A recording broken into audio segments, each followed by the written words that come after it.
What's good, everybody? It's your boy Big Nate. Welcome to Big Nate's Book Reviews, home of the best book reviews. As you can tell, the doobie is already sparked, but we finna get right into this one, bro. Sapiens by YUVAL Noah Harari. So we are obviously smoking this one for YUVAL Noah Harari. If you got yours at home, go ahead and spark that. And then let's just get into the book. So this full title of the book is called Sapiens, a brief history of humankind, and that is like exactly what this book is the developmental trajectory, evolutionary history of humans as a species, starting from when we were like bottom of the food chain, nomadic hunter-gatherers, like one of several different human species, to the point where we're at now, where basically we low-key like run the world. We have landed people on the moon, we have quantum computers, we have genetic editing, we are just like ultra technologically advanced, and the book is basically walking you through how do we get from point A to point B. And he starts, of course, from the very beginning, outlining the birth of not really humanity, because honestly, what we call humans, like human beings, technically we are just one species of a genus human. Like, we are actually just one species of humans, Homo sapiens, keyword, in the same way. But there was like several other human species all living together and evolving to their own like distinct ecosystems and everything like that, in the same way that there's brown bears, black bears, grizzly bears, polar bears. So he talks about how human beings were just one species of different humans, and like right off the bat, so he goes into like some detail about that, like what the other humans were, and they were all still human. Like, that's the thing, they still exhibited complex cognition. They had like social organizations, they had like complex tool use. He goes through like what it is that technically counts as human, but they had all of that. And there's something about that perspective just in general that made me like, because we think about ourselves as animals, or sorry, we don't think about ourselves as animals. We like, technically, as a fact, like if you ask me on a quiz question, do humans belong to animal kingdom, true or false? Like, I'm saying true, and it is true. Like, I get it, but at the same time, you don't really feel it. You know what I'm saying? Like this is reflected in everything we do, in our art, in our literature, in our culture, in our ethics. But I just freaking read Beloved, bro.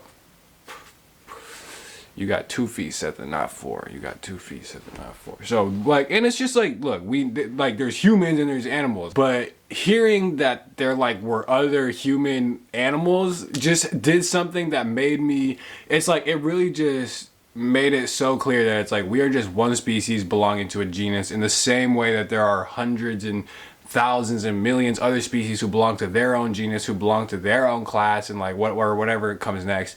And yeah, there was something about that just like really kind of made the human animal distinction just kind of disappear. And for the first time, I really felt like, damn, we really are just in this. And he takes that perspective to point out like a bunch of things that we do that, I don't know, there's just something about knowing, like how he lays it up, that makes it seem, okay, so like, just to give an example, he says something like, basically humans have like transformed the face of the earth. Like, we basically came up and in like an extremely short time just transformed, like we manipulated the earth according to our needs. And this, okay, so just like one example is wheat, like the plant wheat, just like a normal plant, you know, like people couldn't do much unless you could do something with it. But wheat used to just be restricted to this little area in the Middle East, and there was like literally 0 wheat in North America.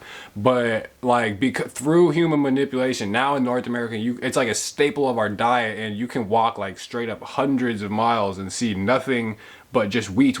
Like, we have literally changed the face of the earth, not to mention things like deforestation and mass extinctions and the creation and erection of like wide scale industrial societies that hold billions, like straight up billion. That's a lot too. Honestly, the jump from million to billion, people don't really, that is a huge 7 billion people. It's like 7+ billion people right now. That is a lot of, so we've just like infected the earth, and we have like just changed, like how much surface area does cities take up? Like, it's gotta be a lot. And not to mention like our shit, like, point being, we low-key just like flourished and started running shit. And then he does the whole thing, and it's just like, when you think about, like, imagine if another species did that, that would just be, it would kind of like blow your mind, you know what I'm saying?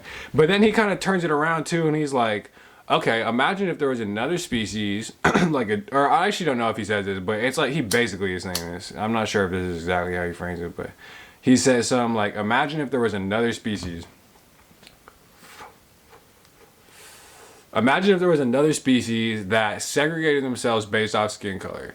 and then based off of that difference in skin color, like exported by the millions those types of people into slavery, and then like worked the segregation and the racism into their actual laws. And like since the species has existed, since the beginning of this humanity, the dawn of humanity, there have been wars that just escalate and escalate and escalate to like basically world wars, and when you have like nuclear activity going on. And then something that he points out at some point in the book is that chimpanzees, like our closest evolutionary cousin, which I know obviously humans are not chimpanzees, like obviously there's a huge enormous difference, insurmountable distance between us and chimp, but at the same time, if you look at like their face, like their facial expressions and like their finger dexterity and like how they just like communicate and their cognitive abilities and everything, bro, chimpanzees are kind of slept on. It's kind of, I honestly feel like there's some conspiracy to keep chimp intelligence on the low, because what they do, I've read even like some actual primary research on this, and it's like, but anyway,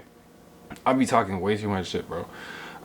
He talks about how there's evidence that chimps will commit genocide on each other, and I'm like, what do you mean genocide? Genocide in the sense that it's like you could have two chimps duking it out, they're having a prolonged conflict, and then at the point past where the conflict's already decided, like it's already clear that one side won, the winning side will go in and just like slaughter the women chimp, the children chimp, the elder chimp. They'll just kill out for even there's no point, like like they've already lost, but they just go in and just like slaughter, wipe everybody out, and it's like a chimp genocide. And it's like, there's one group who wipes out completely or tries to wipe out another group. Does that sound familiar? Like, is that ringing any bells? And to me, it really honestly truly made me pose a question, like, are human beings just like straight up like super intelligent chimps that just are capable of creating amazing technology, but like at the end of the day they're still basically chimps with like toys? Obviously we're not, like, that's like reducing it a little bit, but do you know what I mean? Like we can't get our act together enough that we still kind of are acting like quote unquote animal. Like if there was another species that like was wiping themselves out based off of like race or whatever, you would call them like animalistic and violent, like, and that's kind of what we are. And just by like, since it's been happening since the beginning of humanity, like, don't you think it's kind of like, when you count that as human nature? But anyway, this doobie's gone. At the end, he ends it on this interesting note, which is, he ends it on this transhuman note. And transhuman meaning, like, I think this is what this means just from context clues, but the idea that you could basically enhance every aspect of human functioning, that is like our physiology, our life expectancy, our immune systems, our social and emotional and cognitive capacities. There's no reason you couldn't just make them better. For instance, like attention, memory, decision making, like literally anything. Imagine, like, okay, I just read Sapiens, right? Like I read this a couple weeks ago at this point, something like that. I forgot probably like 95% of everything I read in this book. Like the little facts, the actual details, I don't recall. The only reason I know what I'm saying is because I write them down when I like keep track of that shit. Most of what I read in that book is just like completely gone out of my mind. So I could like look it up in the book. I could like flip through the pages, or I could look it up online, type it in with my fingers and thumbs.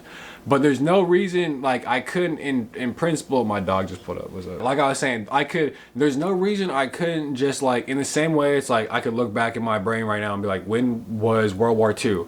I actually do not know, but if I did know, I'd be like 1940. There's no reason I couldn't do that, like with the internet. And it sounds crazy, but honestly, this stuff is not as far as you like. That would happen through what's called a brain computer interface, like BCIs, and those have been making some very real progress very recent. And in fact, that's what he talks about at the end of the book. There's like like somebody has like bionic arm or whatever. It's not attached like through the actual nervous system, not through nerves. It's not attached to them, but they can move it through like recording neurons. I think surely it's in recording neurons and motor cortex, and like being able to convert that into signal to like move an arm. And then there's like fucking, look that shit up because the videos are actually really cool. But there's also like, the last one I saw that was crazy was, it was like this monkey, and it's like playing a video game, like just a basic video game like ping pong basically against a wall, but it's like controlling the paddle with his brain. Like it doesn't have a controller or anything. It's just sitting there and like moving the paddle and playing and succeeding in the game. So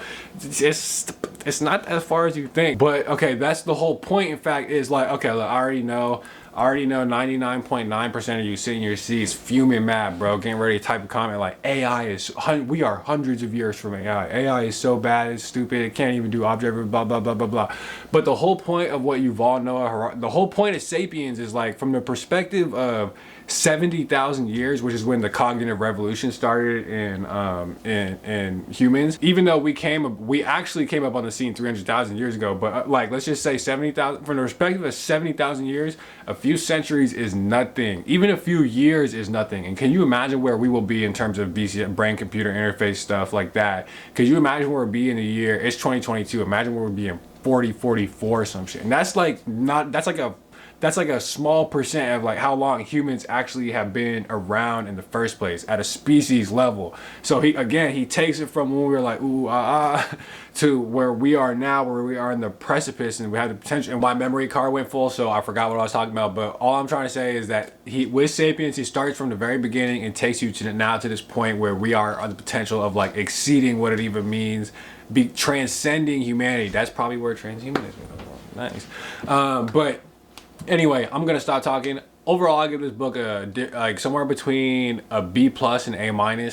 And I got a few things to say, but honestly, I'm just gonna say the middle part was basically like, the whole middle section was basically just like a review of history and economics and religion and politics and shit like that, which, while it was still very good, it was missing that like species level perspective that was like really there in the beginning and really there at the end. But if you're interested in reading it, I would definitely check it out.